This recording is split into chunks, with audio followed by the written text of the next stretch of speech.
Hey there, friends. Nibs again, out here in the garage tonight, doing a little bit of goofing around.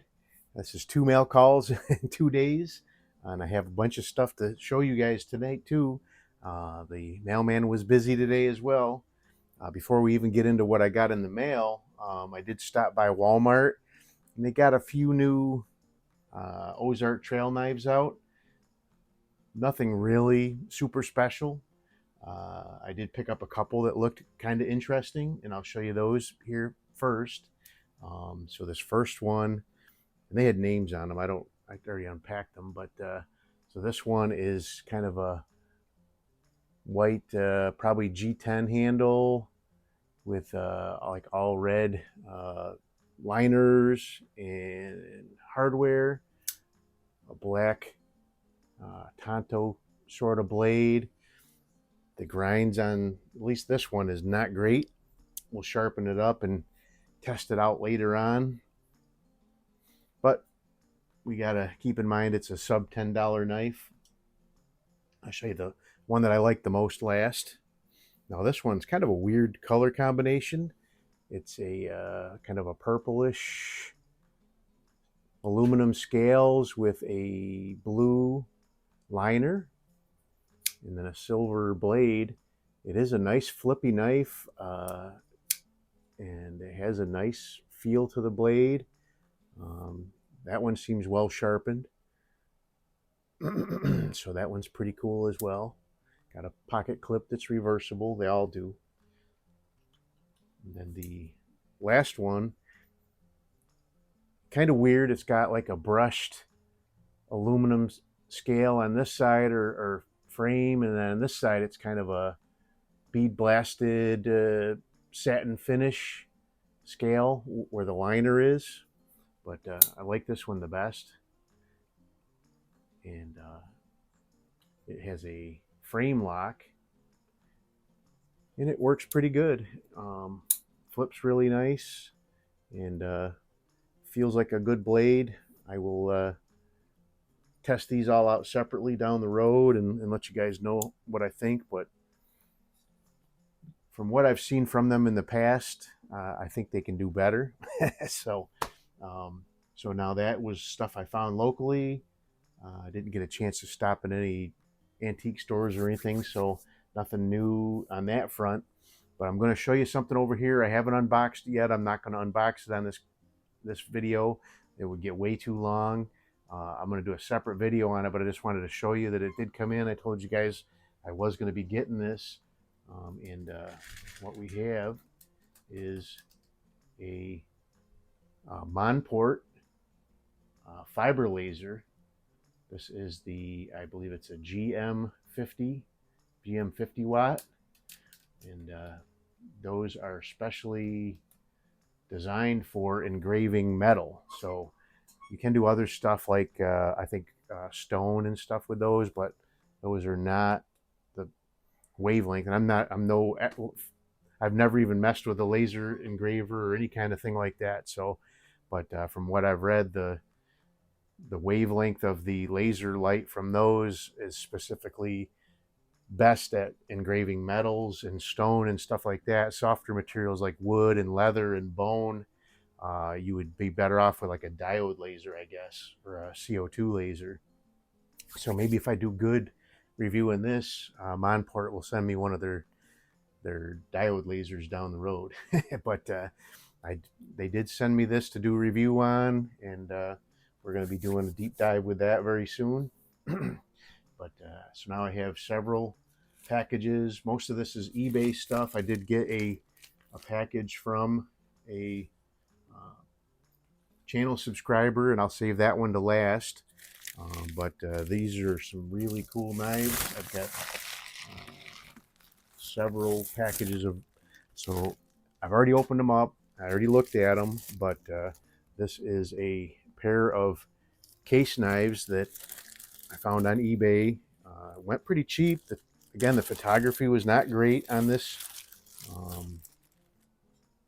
So we have a 3318. I love my 18 pattern Stockmans. I didn't have a yellow Delrin 18 pattern yet. I've got a couple of other 18 pattern Stockman's already, and then we have a another standard Sodbuster Junior, and so this Sodbuster Junior, both of these are in a lot better shape than the photography that they posted up. They do need a little bit of cleanup on them, but these things will clean up like brand new. I already know just looking at them. So this one is a 2137, which is a standard black Delrin Sodbuster, and it has the tang stamp of the 2000 to 2009, and it has, so they used stars and dots in that particular one, and it has a combination of 9 stars and or dots, which means it's a 2001. So if it had all 10, it would be a 2000. So that is really nice and clean. My other one that I have that looks just like this one is a 91. So that, now I got a 91, a 2001. I've also got a 75, I believe it was 74 or 75, and so that's pretty cool. I've got a couple of newer ones. I've got a amber bone peach seed jig, and I also got one of the G10 or micarta scale Sodbusters just recently. Really like that. And then I've got the gum fuddy one that's inside on my dresser. I've been carrying that. Now this one is a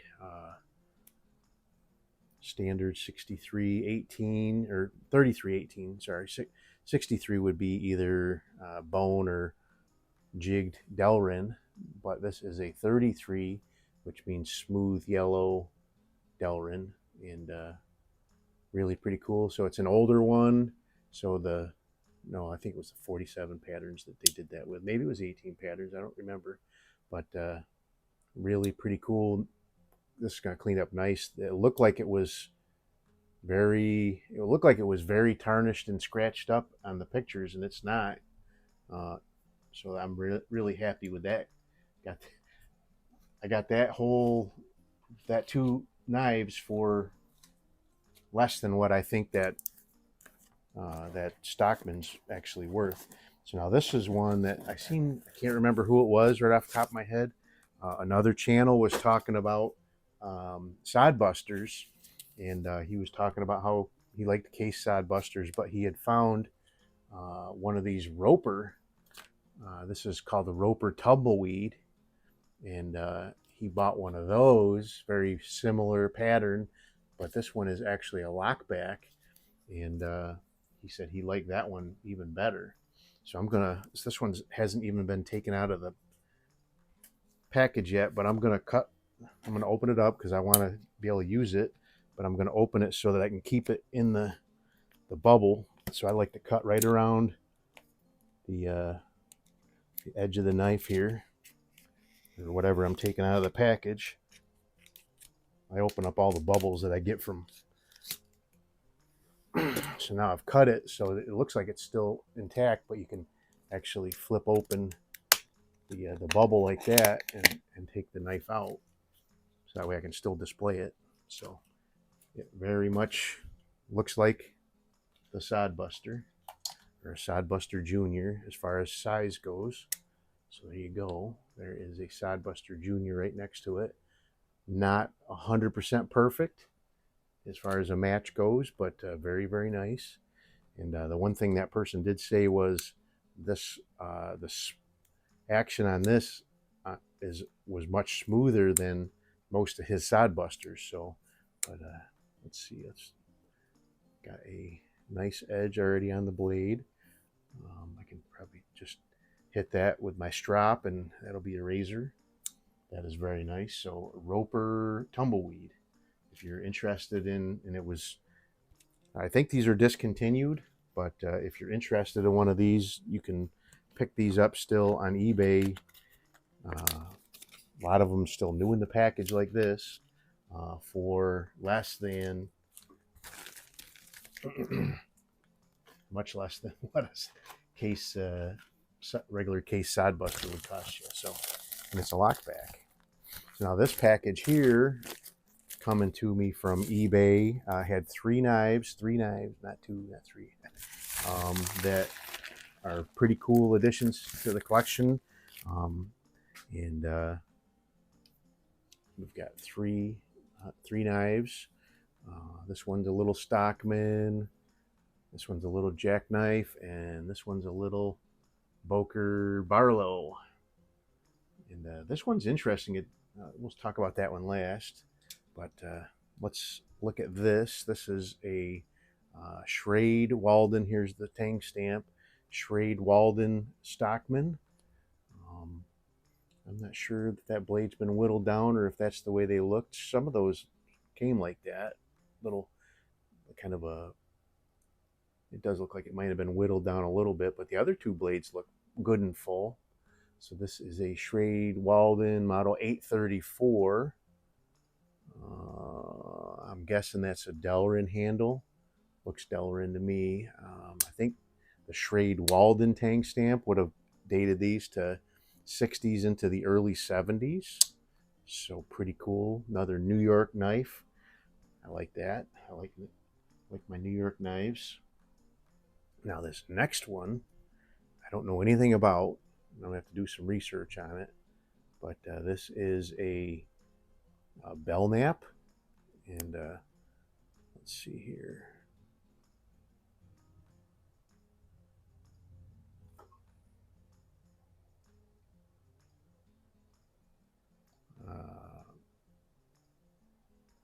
Let me take a picture of this real quick. Okay, so you saw the tang stamp already. I couldn't remember what it was, but this is a Primble Belknap knife. This is really pretty cool. It's a very cool little pattern. I believe that is jigged bone on the side, and I don't know much about it yet, but it is a model 5222. So a Primble Belknap knife. I think those are pretty old. I can't remember exactly when, but this one's in nice shape. So again, this one actually presents much nicer than what was shown on eBay. Just needs a little bit of cleanup on the blades. The whip, really nice half stops and snap on that. Now this one's kind of interesting. It is a Boker tree brand, and it says that on both sides of the Barlow bolster there. And this one doesn't have anything on either one of the tangs of the blades except for 4933 on this main blade. So that is interesting. It doesn't say made in Germany, made in USA. It looks like an older one, but I don't know. Do you guys know anything about these Boker tree brand? It's interesting. There's like literally nothing, but it's a really nice knife, very well made. Nice half stop on both of the blades. Nice little pen blade on that one there. But that is pretty cool. So I've got a couple other Boker knives, both from US and from Germany. Actually, I put this one on my belt today and carried it. This is my Boker 145th anniversary edition. I just wanted to show it off at work today, but that one was gifted to me last year by one of the channel members from Germany. It actually came from Germany. All right, so we've got one more package. This one comes from, I'll just say his first name, Wendell. He and I have been conversing back and forth. He's actually an admin over at Gateway to Airguns, and he conversed now and then. He asked me questions, I asked him questions, so forth and so on. But he contacted me a week or so ago, asked me if I would be interested in a Red Ryder knife that he has had in his collection for a while. And that's kind of coincidental that I just got this one from Bill Dye sent over. That one, it's not exactly like this one, but it's very, very similar. So this one is a Red Ryder with the Red Ryder engraved into the handle. that one from Bill that I got brand new from Smoky Mountain Knife Works does not have Red Ryder on the scale. But this one, I believe, has all the same blades as that one. So it's got a pen blade, it has scissors. I do not see, it does not look like it has a saw blade. So that newer one has a saw blade. So this one has a spear point blade with Red Ryder right there. What is this blade? What's this?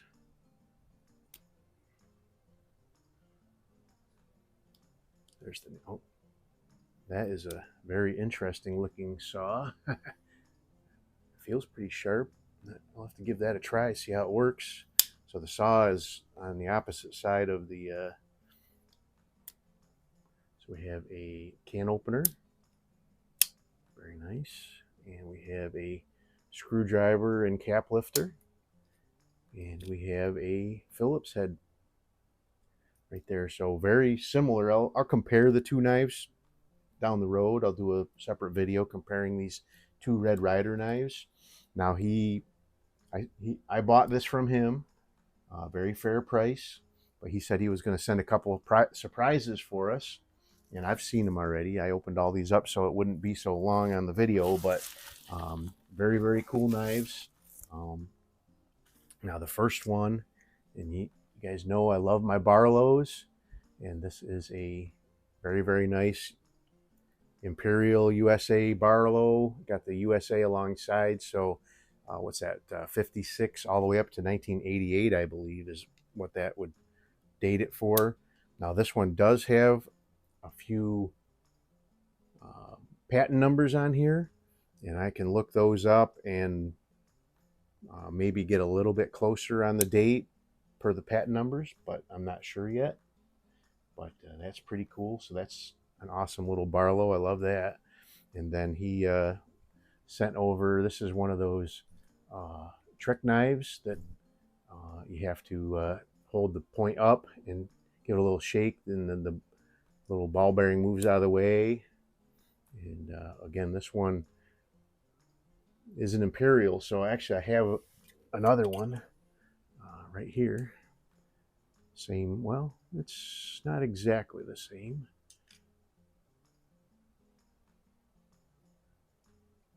They're pretty close. But I actually do have another one already in my collection. These will all clean up and go into the collection as well. But that's pretty cool. So, and then you hold it with the point down and close it, and that bearing will move down and lock into. Sometimes you got to get a little oil inside there to get the little, there it goes. But there's a, see that little, it looks like a cap lifter, but it's backwards. So there's a little roller bearing inside there that actually will fall down into that groove and hold the knife shut. So that's why you tilt it down and close it. And now the bearing will roll into that groove and hold the knife shut. And then you flip it with the point up and push it in, and the bearing will roll out and allow you to open the knife up. So pretty cool, really cool stuff. I'm really blown away by this this Monport thing. This is going to be really cool to engrave. So my intention there is to be able to make really cool channel member gifts and subscriber gifts for giveaways and things with you know, much more personalized with, you know, walnut and steel on there and other things, thank yous and stuff like that. And that'll be pretty awesome. Love all these new knives, really awesome stuff, especially the gifts from Wendell there and from everybody else. But really cool stuff. I've got a couple more really cool cases, but I'm really blown away at the condition of this case. And this thing needs hardly anything except for a rub down with some Never Dull and Flitz, and this thing will be like new money. So anyway, another long mail call, even though I opened everything up already. Hope you guys liked the video. Till next time, have a great day.